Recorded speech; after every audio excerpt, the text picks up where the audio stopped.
अस्सलाम वालेकुम नाज़रीन। आज हमारे चैनल की एक और किस्त शुरू हो रही है। टेलीस्कोप साइट में झांक कर मैं दाएं बाएं के इलाके को देखने लगा। इतराफ में छिदरे छिदरे दरख्त फैले हुए थे।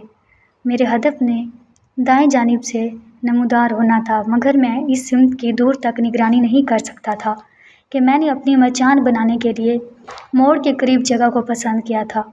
वहाँ से मोड़ तक का फासला करीबन 2 किलोमीटर बनता था। मैंने आंखें बंद करके एक लहजे के लिए दोशाने के साथ सर टिका दिया। हल्की सी गनुदगी का एहसास हुआ और मैं सर झटक कर नींद को भगाने लगा। ज़रा सी नींद भी मुझे तकमील मकसद से गाफिल कर सकती थी।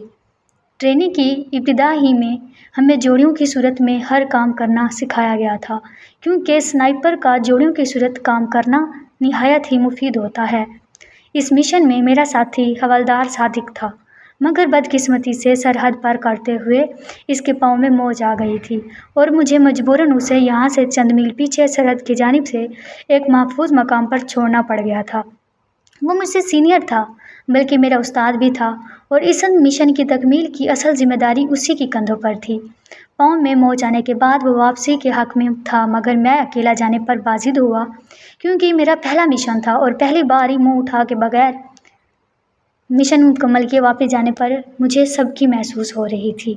उम्मीद थी मेरी वापसी तक इसने चलने के काबिल हो जाना था। मैंने कलाई पर बंधी घड़ी पर निगाह दौड़ाई। घड़ी की सुइयां 6:30 का हिंसा अबूर कर रही थी। मैं सुबह 5 बजे से पहले दरख्त पर सवार हुआ था। इस वक्त सूरज गरूब होने की मुकम्मल तैयारी कर चुका था। यकीनन मेरे हदफ की आमद अगली सुबह तक के लिए मुलतवी हो गई थी कि इस इलाके में रात की हरकत न होने के बराबर थी। मैंने आखिरी बार दाएं बाएं देखा और हाथ फैलाकर अंगड़ाई लेने लगा। मज़ीद चंद मिनट में अपने मुख्तलिफ अज़ा को हरकत देखकर सुस्ती को भगाया और फिर समाल पैक से भुने हुए चावल निकाल कर खाने लगा। चने खाकर मैंने पानी पीने के लिए वाटर पाइप को मुंह लगाया तो 2 घूंट से ज़्यादा पानी ना मिल सका। मैं आते वक्त एक चश्मा ताड़ आया था, मगर वहाँ तक जाने के लिए मुझे अंधेरा होने का इंतज़ार करना था। दुश्मन का इलाका था। मेरी नकलो हरकत किसी के निगाह में आने का मतलब मिशन से हाथ धो बैठना था। अंधेरा होते ही मैं दरख्त से नीचे उतर आया। समाल पैक से अमेरिकन नाइट विजन साइट निकाल कर इसके साथ लगे तस्मों की मदद से साइट आंखों पर बांध ली। साइट ऑन करते ही इसका अंदरूनी पैटर्न रोशन हुआ और मुझे हर तरफ हल्का सब्ज दिखाई देने लगा। अंधेरी रात में वो साइट मुझे 12-13 तारीख के चांद बाकदर इर्द गिर्द का इलाका रोशन दिखाई दे रही थी। राइफ़ल कंधे से लटकाकर मैंने पिस्टल हाथ में पकड़ लिया, क्योंकि स्नाइपर राइफ़ल से तेज़ी से फायर करना मुमकिन नहीं था। हर स्नाइपर अपनी राइफ़ल के अलावा कोई अच्छी साख्त का पिस्टल ज़रूर रखता है, ताकि बावक्त ज़रूरत काम आ सके।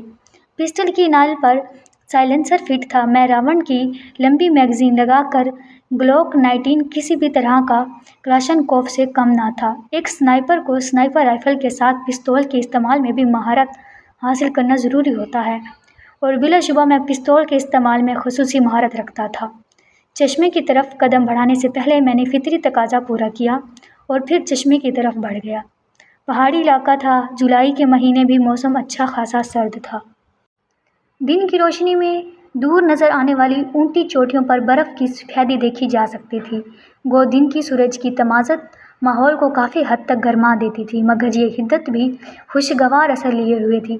चश्मा मचान से करीबन 1.5 किलोमीटर दूर था। इस करीबन 1.5 किलोमीटर में 25-30 गज़ की कमी बेशी हो सकती थी, इससे ज़्यादा नहीं, क्योंकि एक स्नाइपर के लिए फासलों का अंदाज़ा लगाना बेकार का मशगला नहीं, ट्रेनिंग का हिस्सा होता है, जो बाद को अमली ज़िंदगी में काम आता है। इतराफ़ का जायज़ा लेते हुए मैं नॉर्मल रफ्तार से चश्मे की तरफ बढ़ता गया। जंगली जानवरों से मुठभेड़ होने का ख़तरा न होने के बराबर था।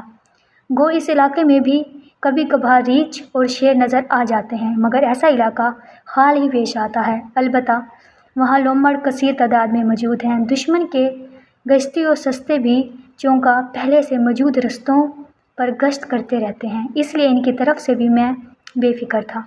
लेकिन किसी भी किस्म की अनहोनी, अचानक सर पर पड़ने वाली आफत का गुमान, इसके साथ रात का अंधेरा, अनजान इलाका, दुश्मन की सरजमी और तकमील मकसद से पहले किसी हादसे का ख़तरा और इस जैसे कई एक एहसासात बहरहाल मेरे दिल में ज़रूर जागज़ी थे। नाज़रीन, हमारी अगली किस्त नेक्स्ट एपिसोड में बयान की जाएगी।